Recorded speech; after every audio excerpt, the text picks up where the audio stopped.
இலங்கையின் திருகோணமலையில் இருக்கின்ற கந்தளாய் என்று சொல்லக்கூடிய நகரம். ஹாய் நண்பர்களே, நான் பார்ப்பீங்களா இருந்தால் இப்போ கந்தளாயில் இருக்கேன். திருகோணமலைக்கு வர நீங்கள் கந்தளாய் வழியாக நிறைய பேர் வந்திருப்பீங்க. இருந்தாலும் கந்தளாய் ஊரை பற்றி உங்களுக்கு தெரிஞ்சிருக்க வாய்ப்புகள் குறைவோ.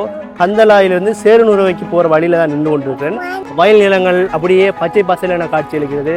மறுபுறம் வந்துட்டு கந்தளாய் குளத்திலிருந்து வர வாய்க்கால் அப்படியே நீர் வழிந்து கொண்டு அப்படியே போய் கொண்டிருக்குது. அதுக்கு அங்கால பார்ப்பீங்களா இருந்தால் வயல் நிலங்கள்.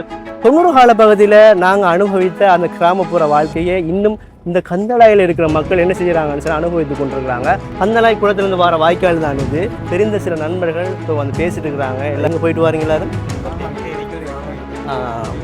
சீனி ஃபேக்ட்ரி போய் பார்த்துட்டு மாங்காய் பிடிச்சிட்டு வராங்க. ஸோ எல்லோரும் ரொம்ப ஃபன்னாக இருக்கிறாங்க. கந்தளாய் குளத்திலிருந்து கந்தளாய் ஊரை பார்க்கும்போது எங்கும் பச்சை பசிலான காட்சி எடுத்தது. அதற்கான காரணம் நிறைய வயல் நிலங்களால் சூழப்பட்ட ஒரு இடமாக அது இருந்தது. திருவண்ணாமலைக்கு வருகின்ற நிறைய பேர் இந்த கந்தளாய் குளத்தில்